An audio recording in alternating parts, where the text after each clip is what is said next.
welcome to another captivating episode of Filmatic. Most of the stuff you make as a filmmaker will kind of impact your life in some way. But some things will impact you in a greater way than others. Today we're thrilled to introduce a true artist behind the lens, Bonga Nkomo. I never thought at that time that I'd be a cinematographer. In fact, I don't think I even knew what a cinematographer was. There's instances where you roll on a camera and you get lost as well. You know how you get lost in a movie? I get lost in shots. Like I get lost in a shot where I'm shooting a shot and I'm gone. Team builder who understands the synergy between leadership and collaboration. I can take somebody who's coming into a set and, they're green, and I can guide them through a thing, and I'm the kind of person as well, like I'll guide you through a thing until I have to shit on you. You know what I mean? Like at some point, you must learn. I say do what you need to do as long as your passion can keep going, but don't quit your passion. Never quit your passion.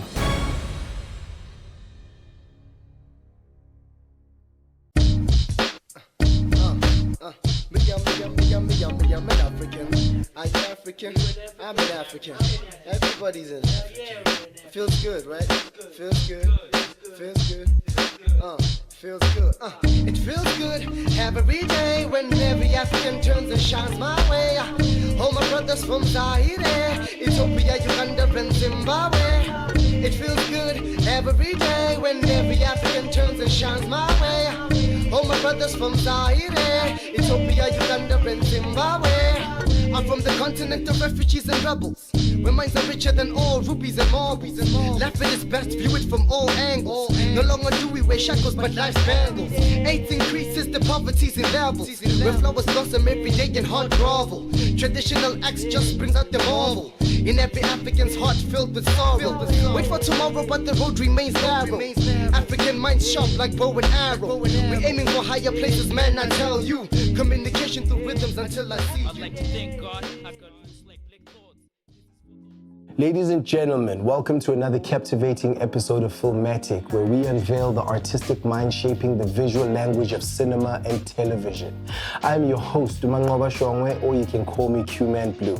Today we're thrilled to introduce a true artist behind the lens, Bonga Nkomo, a director of photography whose journey is as dynamic as the frames he captures. After 3 years in graphic design, Bonga's craving for a new form of creative expression led him to the world of motion picture. Initially drawn to directing, he discovered his true passion lay in the art of cinematography, and from that moment, the trajectory of his career was set in motion. With a unique blend of design background and experience in reality TV, Bonga brings a sense of independence and speed to his craft. His philosophy is rooted in avoiding the confines of a fixed visual style, approaching each project with the enthusiasm and freshness of his first. His mastery of short format, particularly through collaborations with female filmmakers under the NFVF, showcases his ability to thrive under pressure. Bonga is not just a storyteller, he's a team builder who understands the synergy between leadership and collaboration. Hailing from a Davidson in the B-Strand, his pride in music, culture, and energy of his upbringing, coupled with his life and travel experiences, enriches his approach to every project.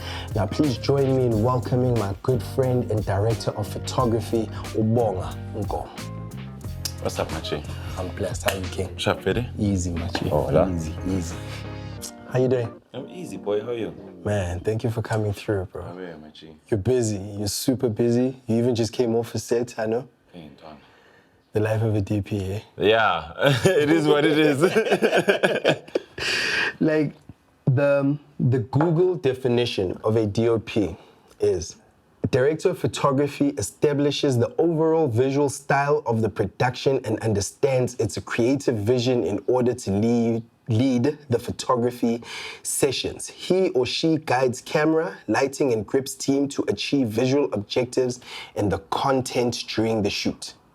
Now, this is the Google definition. I don't think I've read that since varsity. I don't think I've read that since after, for real. I haven't read that definition in a long time. Maybe then you're gonna make my question better. What's your definition of what a DOP is? I do think that's pretty accurate, but it's more technical than what really gets involved in between. That's a very technical way to put it, and it makes sense as to why it would be put that way, because if you're getting into it, that's what you need to know. But I've learned that over time, it is about relationships. It's about communicating well, knowing your story, knowing the story, like, because there's always a story that you're doing, whether it's a music video, a fashion film, a documentary, there's always some story there. So it's why it's a director of photography. You know, you've got a film director and then you've got the director of photography, because there is a level of full understanding that you have to have in order to be able to direct things in the right position for how you're going to light things, compose them, you know, what you want your audiences to attach to, detach to. All of these things are important, but none of them can be achieved without the people around you. You know, the guys behind the camera, the people that do your makeup, all of it. Like, there's just so many elements that get involved in between. And I've found that my journey in cinematography has taught me a lot more about people skills than it has about pictures. Yeah. Now, you are a DOP who started without an agent, and you currently have an agent. Yeah. And if you want to book Bonga, go to Crew Cut. Shout out to Crew Cut. What's up, Sas? So now, tell me that difference of being a DOP with an agent and without an agent. In what context? I don't know, like, what are the advantages, disadvantages? You know, it doesn't take away, I know, from any DOP who doesn't have an agent. Maybe let me rather put it, how has it been more advantageous to you? I'm grateful to have an agent because of the fact that I have somebody to keep me away from the business end of things. It's not like I don't understand the business end of things, you know, I just would rather have someone else deal with that. So I'd rather be there to deal with the story and creating the thing and crafting all the things I need to. You know, contracts and things like that can get very tricky for creatives. Sometimes we don't know all the laws that protect us, and sometimes we don't know the rules for certain things. So I may forget things, you know, while I'm in the function of my working, that my agent will know better of, and then, you know, I can be protected from those things. And I do feel like we're in a country that needs more agencies. There's sometimes not enough capacity in one agency to deal with the amount of crew that are coming up. And, you know, filmmaking has really become quite economic and democratized, and it means there's a lot more filmmakers coming up in the game in very different formats. So to come back to your question, having an agent has saved me from that I can focus on being a creative. I can focus on dealing with the director and a little bit with production in terms of, you know, how much things may cost. We don't dive too deep into that, but we'll be involved in terms of what you'll need as a cinematographer to drive the story to where you need to get it to. So at Macho, we believe that storytellers change the world, and we would like to give you the tools that you need so that you can accomplish this great mission. For all your gear rental needs, please send an email to rentals@macho.co.za, or you can WhatsApp us on 061 493 0225. Thank you. Please tell me what a showreel is, and we're gonna take a little look at yours as well. A showreel is a cinematographer's portfolio. It's a portfolio of work that they've done, selected work that they want to put up in order to sort of show to clients what they've done before. Okay. Yeah. When was the last? I want you to take your reel is like, I think, about 3 minutes long. I like the shots though. I really like the shots. That's the point. That is the point. Yeah. Oh man. Yeah. Yeah. I haven't looked at my showreel in a minute. I like the music of my showreel. I do. You're gonna have a rights problem. I'd actually just sit You might have a rights problem.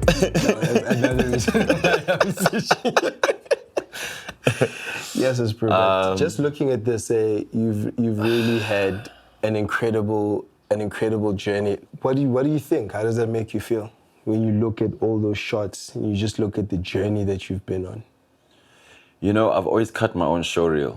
I've only once tried to get my showreel cut by someone else, and it was great. But I got back to a point where I wanted to cut my own showreel. And I also think it's important for cinematographers to understand how to edit. Like, Okay. I've involved myself in edits here and there. It's not only my showreel, but I've edited a documentary that I've made and short fashion films and like things here and there. But it gives you a really good understanding of how shots merge together.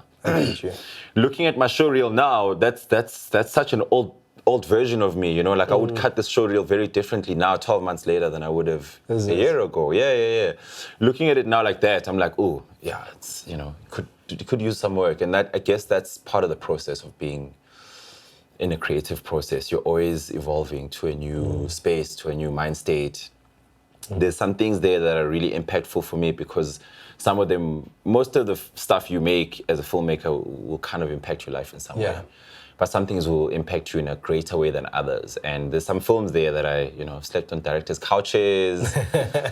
You know what I mean? I've traveled like around the country to do what I do, you know? Like it's a pretty interesting thing how a lot of the times when you walk in the room, people don't know what it is that we exactly do. And I like the discretion of it, but at the same time, there's something very nostalgic about it always. And that's what that showreel makes me feel like. It's nostalgic. It's an old shooting style, it's old versions, but it's part of me, you know, so it's gotten me to where I am, so it's really part of the process. I'm interested to see what I'm going to do with my next showreel now after seeing that.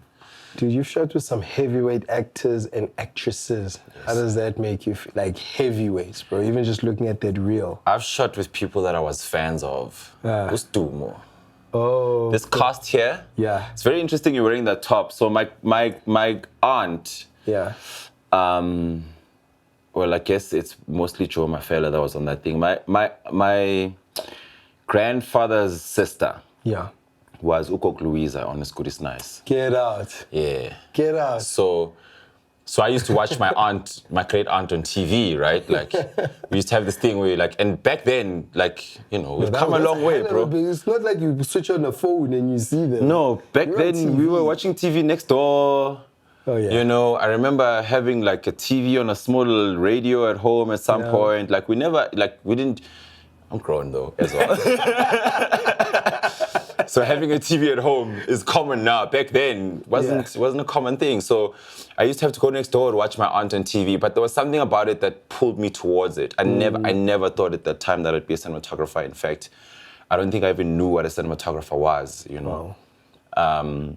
But watching her do that thing, something in me was like, oh, this resonates, you know. I understand, like, the storytelling, like, the humor, all of that shit I got from a young age. I don't know if I can swear, guys. Go ahead, let's go ahead. But I understood a lot of that from a young age. And I guess I grew into it.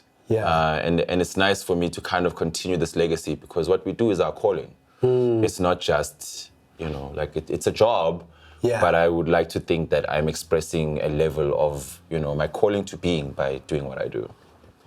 You've done a lot of short form. You've done long form. Sorry, I didn't answer your question, in fact, about working with certain actors. I've worked with actors that I was fans of. And then, you know, you walk into a set and now you're a professional DP. This is a person you used to watch on TV. I know that feeling, Yeah, and nama khotmani, nama sister, you know, nama ulidi, like grown people that we've like really become to admire, that become your peers. It's weird. The film industry kind of has no age. As soon as ungene setini, that's true. The age thing goes out the window. But siyahloniphana, like, you know what I mean? It's not like the respect goes out the window, but everybody's kind of got a mutual respect for each other. I get you. So as a young DP, I've been supported by a lot of great actors and actresses, you know. Like I recently just worked with an actress that's just like one of my biggest fans, and I'm her biggest fan, you know. Asantati, shout out to Asantati. Yeah. And she's a homie because everywhere I go, she's always like, she's there, you know. She gives you the mindset of, you're good at what you do, you deserve to be here, you can do more. That for me is the thing that she always brings to the table. But also by watching her do what she does, like, there's instances where you roll on a camera and you get lost as well. You know how you get lost in a movie? I get lost in shots. Like I get lost in a shot where I'm shooting a shot and I'm gone. We even forget to cut. I forget to cut, bro. Like, but it's natural to me now. It's like driving a car. You know, holding a shot is easy, and you can get lost in a performance, but give more to it because you're also part of it. You lit it, you framed it, you kind of communicate with the director and how you're gonna tell the story or convey the image right now to the best thing that it can be. And yeah, no, shout out to all the actors, actresses, extras, all of those people that pull through for us to kind of make this thing possible, and all of the great ones that we've worked with that have guided us, you know, that pull you to the side and go, yo, true, ease up, you know. And when your ego gets too big, they're like, yo, chill, you know. It's important. That's true. So then what's your prep process, you know, especially when you know that, okay, I'm going to be shooting a heavyweight today. You know, doesn't matter, I think it's all the same. I treat everyone the same. So how do you prep though for a project? I guess more than anything. Prepping for a project is never the same twice. Yeah. It depends on the project, it depends on the time you have to prep for the project, it depends on a lot of factors. But my form of prep is, first of all, I must know the story. Yeah. Excuse me, and like I said, there's always a story, you know. No matter what you're shooting, there's always a story. If there isn't one, you create one. Or it comes up in the process of doing what you do. So because I work in the space of visual art, things are always moving. So, you know, it's like life itself, it must continue. So prepping for it becomes an engagement into what I'm reading. So I've kind of been jumping into a lot of narrative stories now, which is something I've really been enjoying. Yeah. And it's getting to know your characters, getting to know where they're from, doing some research on what things look like there, you know what I mean? Like finding image references that are story-based.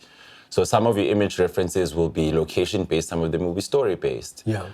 So it's very diverse, but it's just immersing myself in what I have, whether it's a script or a treatment. And then I guess relaying whatever piece of myself can connect with that. Because at the end of the day, it's always about how much I can connect with the thing. True. So I can always connect with everything because of just human value and the ability to research a thing. And that's the great challenge about cinematography. Sometimes you get boxed into these places where you're a reality shooter, you're a drama shooter, you're a commercial shooter. Yeah. But I think every cinematographer can grow into a place as long as they can apply themselves. Yes. So I apply myself to a project. I apply myself to everything in every way, you know. And then at this point now, my life experiences also contribute to how I can engage with emotion, pace, and, you know, the cut, you know, because I've cut a few things, you know. So it's quite a weird, it's like explaining creativity that, you know what I mean? Like sometimes prepping for a thing is quick. Sometimes prepping for a thing means paperwork and Google searches. So it's never really the same. I hear you. Now to the question I asked before you finished your answer, please excuse me once again. The difference between long form and short form. Yeah. What are the differences and what do you prefer? So to put it in perspective, short form would be anything that happens within a week or two, or a day, to achieve the complete project. Yeah. Long form would be where we place things like, I don't know, do we even place movies in the long form format? It's a short form, right? Okay, I'm asking. It's a very tricky thing to call me like that on that one because it's a term at the end of the day. But okay, so let's say a project that'll go over a month. Yeah, I would regard as long form. Anything that's less than that would be short form. I hear you. I really enjoy short form just because a lot of the times short forms have quick challenges and they're really extreme in their ways. You know, it's either you're doing a commercial or a documentary or anything like that. And then a long form would probably be, you know, maybe even a film can fit into a long form or a drama series or anything of that nature. There it's quite challenging. So the difference would be, you know, 5-day weeks, 6-day weeks, you know, versus something you can do in 3 days or a week. But after 3 weeks of doing 5 days, 6 days a week, 5 days, 6 days a week, usually the rotation is like that. It gets to you. You have to really have quite a bit of mental fortitude to survive because you still have to create. So you're not just going to work to churn out. You're going to work to create a story, deal with your directors, your actors, and like your description read earlier, many times as a DP, you're on set and 3 people are trying to talk to you at the same time, you know? And I'm sure a lot of departments in the film industry experience this, but from my personal experience, after a while, you need a breather. You know? So I think the difference between a long form and a short form is one is short, one is long. The long ones are harder to do. You know, if you want to run a marathon, you really need to have sustenance, you need to have support, bro. Like, we don't talk enough about how our families and our partners support us and how much time we lose from our children. And that, for me, is the big difference between the long and the short form. It's the life thing that happens around your filming. 12 hours a day, 6 days a week. It's a lot, bro. It's a lot. So it's not even the creative, it's how it's affecting it sometimes life. Makes it hard to get to the creative. Because South Africans are running Ghana's in a lot of ways, and we love it that way. But a lot of us in the film industry, I'm sure, would love to have more time to craft and create and reference and research, you know what I mean? Like, really dig into a thing where you really come out with something more. Like, creating images seems easy, but it's not at the end of the day. And sometimes, you know, whether you put a bulb here or an LED makes a big difference to how that thing gets processed by the audience. So, yeah. I think that would be my definition of the differences between the long and the short form is the short is short, the long is long. If you can't get the shot on set, you can get it at Mad Show Library. Just go to www.madshowlibrary.com for all your stock footage needs. We offer footage of everything that is African.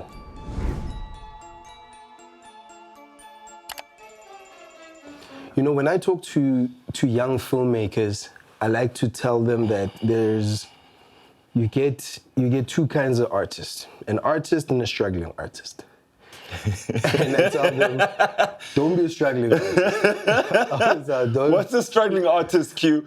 Define for me what a struggling artist is versus an artist. A struggling artist is someone who loves what they do, but what they do, it's sucking away from their passion rather than fueling it. Let me say this to you before you carry on. Let me say this to you. Yes, we're privileged. We are. We went to film. We struggled to pay for those film schools. Our parents struggled to pay for those film school. Cool. What I'm saying, there's still guys who went to those kind of schools and are somewhat struggling. For me, I'm getting to the point of, you have an agent, for example. You feel good. I'm not going to handle the admin. That helps me to maneuver my career better, you know? So what I am trying to ask is, how, in your opinion, how does one avoid being a struggling artist? You don't. You dive in. You have to struggle as an artist. You have to. Okay. It's part of your process. If at some point as an artist it comes easy, quit. I'm serious about that one. Like, this is the one thing that, you know, I struggled to get into film school. I struggled to leave my house and go into an art school. I struggled to get into sets, bro. I struggled to assist. I struggled. Look, there's shout out to all the guys that helped me get in, but there was a lot of struggle. So the struggles have different levels, right, and degradations. At some point, when I've grown from one level of struggle, there's a new struggle that I have to go through. So when you're talking about the struggling artist that's not necessarily making money right now, as long as they're still committing to their art, they will stop that level of struggle. Then there's going to be a new level of struggle. So it's not necessarily a negative thing. Like, actually, struggle fuels artists. The quiet times, the times when you're hungry and you don't have money for bread and you can't pay for your school fees. Dude, like, the struggle has made me. To be honest, like, I've had hard times that have made me really strong in certain moments because of the fact that at some point this was a struggle for me. And maybe sometimes it's guiding somebody who I can see is going through the same thing. Like, simple thing like anxiety. A lot of artists, for instance, will suffer with anxiety. I'm going to talk about filmmakers, right? I'll see a lot of people on set like struggle with, you know, the pace or the pressure, or like you've got a strong HOD and you don't know how to deal, you know? And I can't go and reprimand another HOD, but I can pull a person to the side and make them stronger for what they're going through, because it's necessary. You need it, dog. You need it. You need all of it. You need the tears, because whatever kind of struggle you're going to experience is going to improve your level of art. It's yours. Struggle is fun, but as an artist, I think what you're saying, like, I agree with you. There's you're going to pay your dues in life. Yes. I don't care who you are, what's going on, or you're going to pay your dues. Yes, sir. I think what I'm saying more than anything, once you've gone through that and learned the lessons, how do you not go back to, it's like, how do you not go back to that? There is a level of us that does need to be accountable. That's fair enough. Yeah. Excuse me. We need to be accountable for our lessons. You can't learn the same thing over and over. Yeah. You can't trip over the same rock. Yeah. So we do need to take our lessons and consolidate them and, you know, figure a way out. And it happens sometimes that you go through the same lessons twice, maybe 3 times, and that's okay. But as long as there is work behind that, I find that what we do sometimes misses what's truly behind. You know, to go and choose to do a vocation that has no stability. Yeah. You must be a little bit loose in the head, you know what I mean? That's why our parents don't want us doing this shit. They're like, on a salary, dog, what do you mean? Like, you want to be an artist? My pops only understood what I did probably the first time he saw me in credit lists. And it took me a long time for me to get to a credit list, you know what I mean? Yeah. But when he started seeing how I could sustain my life through my art, then he started believing in my art. So some of our struggle comes from the fact that a lot of artistry, in blackness, in fact, a lot of artistry has not really made us a living. So you'll find great artists that make a living by working at a factory, by cleaning houses, by doing those things. But Mofia Wake, this is a great painter, you know what I mean? I've got friends I grew up with who like painted wild, bro. Like I'm just remembering a friend of mine now who used to paint the wildest paintings, and he used to create frames for his paintings, so it meant when you got a painting, it was yours, it was only yours. But he's not doing his art right now, you know what I mean? Because he didn't want to be a struggling artist. So it is a balance there where something's gotta give, you know? So there's always a way for an artist to eat, but I say do what you need to do as long as your passion can keep going, but don't quit your passion. Never quit your passion. Yeah. But now with doing that, and I'm not even speaking particularly about your friend, do you think that he went through, or it's like they'll go through a bit of the struggle and then they on some, nah, I'm cool. Whereas you maybe were on some, yes, I feel like I'm cool, but I'm just gonna keep going. Our pressures aren't the same. Our pressures aren't the same. At home, yeah. And our pressures and our lives aren't the same. I fought for this. True. Some people can't fight for this. True. Some people need to feed their families sooner than later, you know? That's true. I didn't have the need to feed people at home, you know what I mean? Like, it's not like I don't experience giving back to my home, but I didn't need to sustain my household. That is so true. I'm that fortunate. That's why I talk about privilege, you know what I mean? Like, you must understand when as an individual versus the collective. Like, I'll work with people that have to leave Soweto. I don't know how they get to work. I understand. You know what I mean? So it also requires me to be kinder at work. True. You know, somebody's a bit late, it's been 5 days, something's happened, you know. That's fine. That's fine. So our struggles aren't the same, which also means that the things that will keep you at a place or will take you out of a place aren't the same. There's artists that actually find their place in art in their ages, you know what I mean? Like in their 50s, their 40s. That's why you have to be a struggling artist, because when you're working a 9 to 5, when you're an artist, you're a struggling artist, bro. Why? I feel like teaching is something that's very important to you, and I'm going to tell you why. I've had problems in the company, like maybe camera department-wise or technical-wise, and you have been on some, Dwana, I will show you. I will do this. You've held freaking workshops at earlier on just to help me at the camera department. Yeah. Why is teaching, and it's not teaching just talking. You do it. Like I said, you came to my office and held a flipping workshop to teach the guys in my office about camera. 3 workshops. Yes. I remember every one of them. I don't know. Teaching seems to be somewhat of what I have to do. It comes easy to me. I always find myself like, I always make a joke on set ukuthi ngizoyichargela le film school one day. Yeah, you know what I mean? And I was literally saying this last night. By the way, I finished a job like at 4 a.m. So I'm, this is one of those things that are the cost of doing business, Teaching is a thing that just comes to me. I like spreading the knowledge. We come from a school of hip hop, dog. So we come from the school of each one teach one. True. So I've had the privilege of going to a school to learn about certain things. So I can give that back. I can take somebody who's coming into a set and, they're green, and I can guide them through a thing, and I'm the kind of person as well, like I'll guide you through a thing until I have to shit on you. You know what I mean? Like at some point you must learn. True. So there's places where you can't teach. So I think I feel the energy of the room, and if people are willing to take from the knowledge I have to give, like a lot of the times I find myself working with a lot of young filmmakers. Yeah. So if somebody comes and goes, why did you put an ND filter on there? I'll explain, you know what I mean? Like it's worth learning.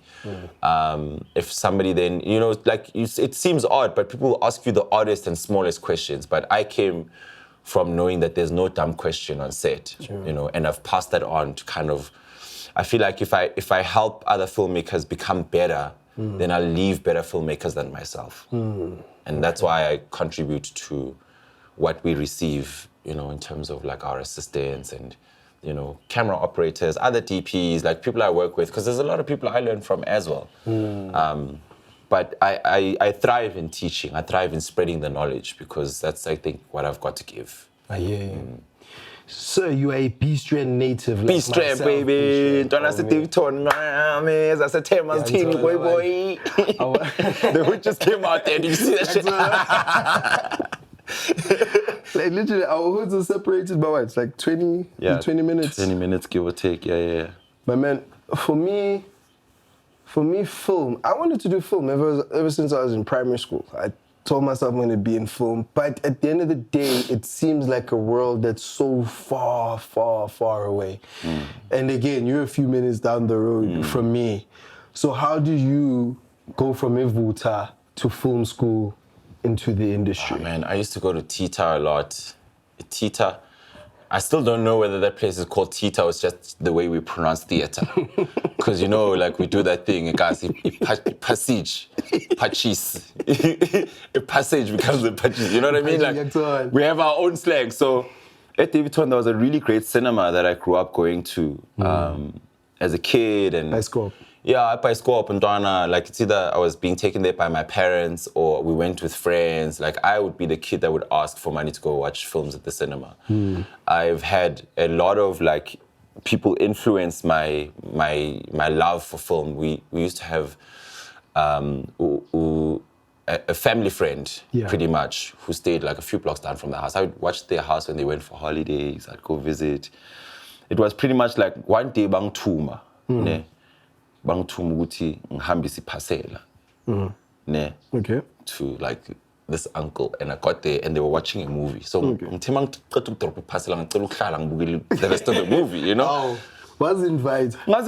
I mean, like, you know what I mean? Like, I've seen, like, I mean, he's a family friend, you know what I mean? So he's always been around us. So I'm comfortable, mangifika kwabo. But it was the first time bangithuma kwabo. Ngathi mangena ngathola kudlala movie. I was probably like, I don't know, 11, 10 yana. Yeah.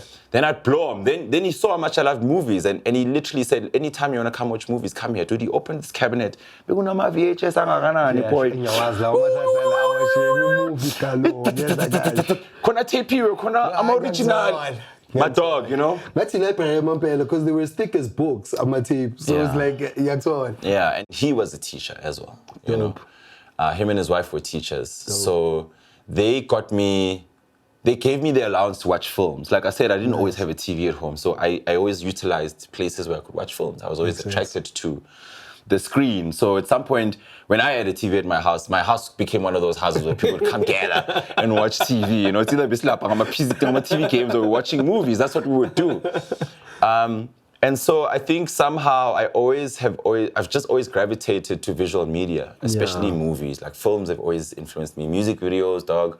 The stuff we grew up with, about Mr. Elliott and Hype Williams, baby. Hype Williams stuff and just the imagination of it. Like sometimes I'm blown away by, you know, when you see a thing. Tony Horoja. Yeah. Who are some of your favorite directors that or filmmakers? That's unfair, dog. I can't answer that question. Was on shy. Footwear. Point. All this political. Yeah. I'm not saying anyone is whack. I'm saying who are some of your favorite? It doesn't, because dude, you've worked with a lot. And that's why. Who stands out? And that's why it's mind? hard to answer that question. You know, it would be. They all watching. They all know, and most of them know each other. You know what I mean? Like it's like asking a director who's your favorite DP. I have a lot of directors that I have mad respect for, and I'll also say that as much as actors, I've met directors who have been in the game a lot longer than I have been. True. That have treated me with respect and as a peer, and that will appreciate my offerings. Because that's all I can do at the end of the day. I can make offerings to, that's true, you know, the picture. So I love my directors, man. I love mostly my directors that are in love with story. We're not here to make shots. I'm not here to make shots. Like I create shots, yes, but the shot doesn't tell the story. The story tells itself, and then you must represent it through your shots. So I think that things must just kind of work that way. And I appreciate directors that give us the opportunity to create from the inside out, you know what I mean? Because we go from what the energy of the story is trying to portray, and then we let it tell itself. A lot of the times these things just happen by themselves. As you're creating, you find. So I'm not gonna name anyone by name, but you know, I hear you. Yeah, I've worked with some really amazing people that have inspired me and made me better at my work, you know? That's true. No, that's absolutely true. So who's your LeBron James of DOPs? That's another unfair question, dog. Like, what the... This is the LeBron James. No, I'm just saying, like, who do you feel with Ishan, this guy? Like, this is not who you've worked with. Who has really inspired you? Or who are the guys who really inspire you? Whether it's your peers or people you look at in terms of overseas, their projects, or whatever the case might be.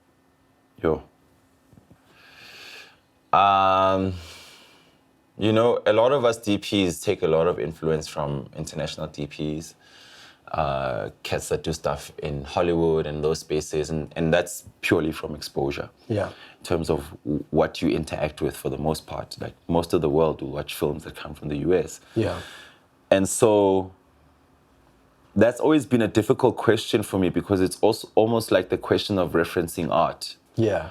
There's a lot of people whose work I really respect and that I really love, but I struggle with a favorite color, bro. Like, I get you. I don't have like a favorite color. I don't have a favorite song, you know what I mean? I love colors, I love music. So it's hard for me to pull one out and say, you are the greatest of all time, especially because art is hard to compete with. Like, it's not competitive. So I would say, the one thing that I would say is inspiring for me right now in cinematography is how many cinematographers come from where I come from. That tell stories from that perspective. I get you. Where we know what the dark room looks like, what the lit room looks like, what the street looks like, what the haunch looks like, what your grandmother's house looks like, what the, you know, Ngoji and Vagwendlu looks like. It's important. It's important for those things to be represented. It's important for cats that grew up in the hood to shoot the hood. I get you. But I do also feel like there's a responsibility there for representation. Yes, art is, you know, subjective, and sometimes we really want to take things to the extreme and be voyeuristic, but you know, I once learned this thing, which art is a political statement. Yeah. So every time we create and put something out, there must be some thought put behind it in terms of how you can lens a person's face. You know, there's you know, like I think if I were to take inspiration from any cinematographer, it would be Bradford Young. Yeah. And that's because of how he made me discover that even lensing for a black face is different from Yeah, he's cold. general lensing. Yeah, that man's cold, bro. And it makes sense, right? It makes sense to put a 35mm versus somebody who's got high cheekbones and big Mother lips and a of big George, nose. bro. It'll mess you up versus doing it on a 50mm unless you're doing it for the reason that it portrays. So a close-up is no longer a close-up. You know what I mean? Yeah. So when you're shooting, it doesn't feel like it at the time. Yeah. But there's a lot of responsibility that you carry in terms of what the story is going to represent and also just, you know, I like when you talk how about things Bradford come out. Young. I've seen Bradford Young in a circle. The cinematographer, the DOP, he was with, they spoke technical. A lot of them spoke technical. And then he mentioned, how do you shoot your grandmother's hand? Just like you. Yeah. So for you, how does that balance come? I really resonate with that emotional part of cinematography. Because there is a lot of emotion that we have to convey. Like literally all we do is convey some or portray some level of emotion. You know, a still image that's taken by a stills photographer. Yeah. Is, you know, they say like it's worth 1,000 words, right? Words, yeah. And a lot of the times when you look at somebody posting a shot on their Instagram page or you see it when you're scrolling up online, an image says a lot of things. I hear you. So there is a lot of responsibility there, but I also resonate a lot with the emotional part of cinematography. How you put your energy into a thing, you know, how like we learned about cinematography being about vibrations from the beginning. So, you know, like this is a certain vibration, right? Okay. So there's an HSI for this. There's a color temperature for that light. There's a color temperature for another light that's coming that we will say this is warm, the other one may be cold. You know what I mean? Already that expression, something is warm, something is cold. Like it's emotional, bro. So, you know, like we like using this term when we've lit things in kind of like a dark way and we say it's moody. What is a mood? It's an emotion, it's a feeling.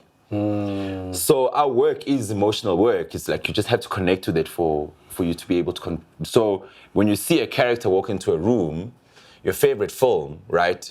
When the character walks into a room and the music comes on and, you know, he's walking in and he's a superhero. You can tell that just by seeing. You don't need to be told, Guti, this guy is so and so. You like, this looks like somebody who can save the day.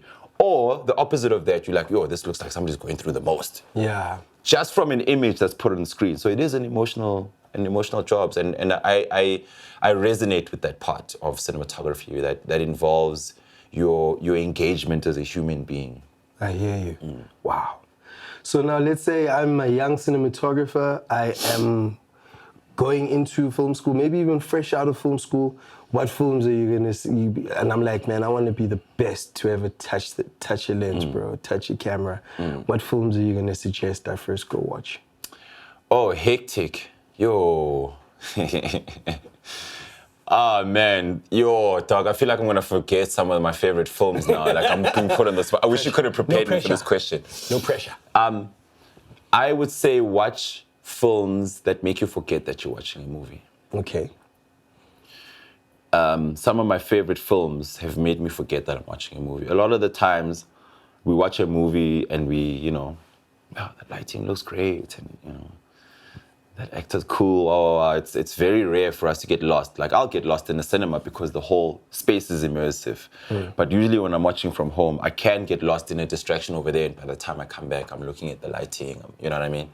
So watch films that don't allow you to look to the side because you're just like, whoa, you know. So I wouldn't necessarily say I want to put films on the table, but I would definitely say watch things that move you. As soon as something moves you, watch it again and discover why it moves you, you know? Why does this film move me? Why is that shot so impactful for me, you know? There's a lot of classics that, you know, and many DPs have mentioned so many of these films that you can watch, and everybody's got a top 10 list and all these kind of things. I've also got films that can come up top of mind, but that's kind of like saying to someone, how did I become a successful DOP? You know what I mean? Like, our journeys are different. So when you find something that moves you, watch it again and find out why it moved you so much. Watch so you're basically just going to tell me, go watch a lot of films and watch. Yo, bro, I still watch a lot of movies now, dude. If you're a cinematographer, you have to be watching stuff all the time. You can't not. You fall asleep the older we get. Yeah, that's fine. You know what I mean? Because it happens. We're tired half the time. But watch something, you know? Yeah. Watch something that doesn't relate to you. You know, So what's you're still a something that student? challenges you? Always, bro, always. When I go to work, I'm a student. When somebody brings up a new subject matter that we have to deal with on a film or a project, I'm a student. I'm always a student. You can't learn everything in this game. I think once I say I've known enough in this game, I might as well quit. I hear you. Yeah. I hear you. Man, thank you so much, dude. Yeah. This was incredible. Are we done?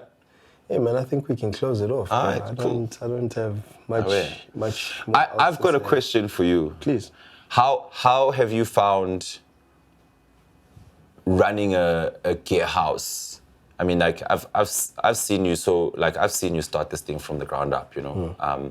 Many different phases. It wasn't here, it's now here. It's been a long journey. But how have you found your contribution through this? You know what I mean? Like, what is your experience of this contribution felt like? What is it like? Where are you? My hope, my dream is to build a home for filmmakers, especially filmmakers who look like us. I don't think as black people, we're given the least, but we make the most out of it. Yeah. Usually, it's something that we're just incredibly good at. I want to leave something when black filmmakers, most especially, not just, it's for everyone, for filmmakers as a whole, but especially for people who look like us, to say, that was our home, to say, we can also do this. We really can also do this. We're not limited to just being this. Yeah. You know? The journey has been incredibly tough. Yeah. It's incredibly tough when you don't get support from the person who looks like you when you are doing it for them, you know? But I'm still cool with it. As long as they're thriving and they're doing their thing, the ones who do see the effort, who do see that this is for you. My passion is for me, my purpose is for people. As long as you see that this is for you, I'm good. It's been one of the toughest things that I could ever do. It's one of the toughest things I could ever do. Yeah. But I'm happy and I'm proud of it because it's like what I learned from hip hop. Yeah.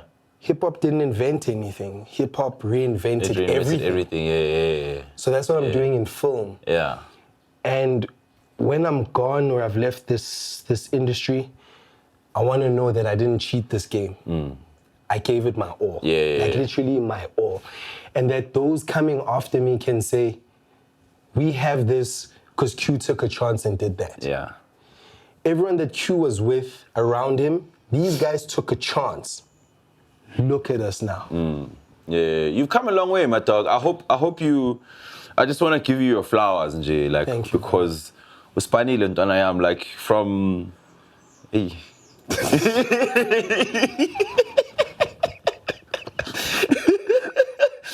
Oh my God, you know. You're one of those people who knows. From like back then, you know. And this gear house is standing, dog. Like I've seen you build it up. I've seen you go through it. That's one of the reasons why you're here. It's one of the reasons why you're my first guest. Yeah. My man, you supported me when I started this thing with about 2 lights. And even then, you're still the guy. Don't know how's things going. Listen, even if it's a gig maybe that I can't support, keep going, my G, whatnot. And if it is something that I can, you are like, we're going there. We're going to support my friend. Yeah. This is something new, and I could not start it with the guys who have been with me from day one. I just admired the sheer bravery of it. I was like, this guy's got the gall.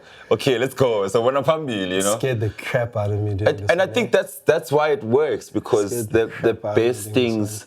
And I think I'm coming into this phase now when I'm realizing with the things that scare me the most, you must do are the ones that I must do, you know. And that's why I admire the bravery of Mad Shaw, you know. Thank you. It's brave, dog. It's brave, and you're still going. What is it now? 6, 7, 10 years.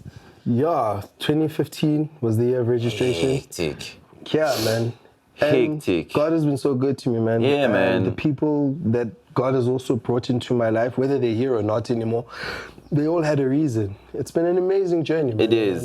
It has. It really has. I've seen this whole thing grow from, and many different faces. When I your like. locks were still a bit. Hey, my locks was from fro days, bro. Like my lock was not a lock then. We've got photos where I've still got my fro, you know. Oh my God, yes. Man, it's just it was necessary, Manqoba, you know. Like some of the most impactful things we can do look small when we start them, you know. But I enjoy hanging out with you and hearing the dream. Like nobody still knows the dream, bro. You know what I mean? Like they think this is it. Like, but I enjoy hearing about the dream, you know, and where it's gonna go and what it's gonna do for all of us. And that's why I keep coming back here, because this is home. Thank you. Thank you, my dog. I love you, my brother. I love Thank you too, my king. On a boy.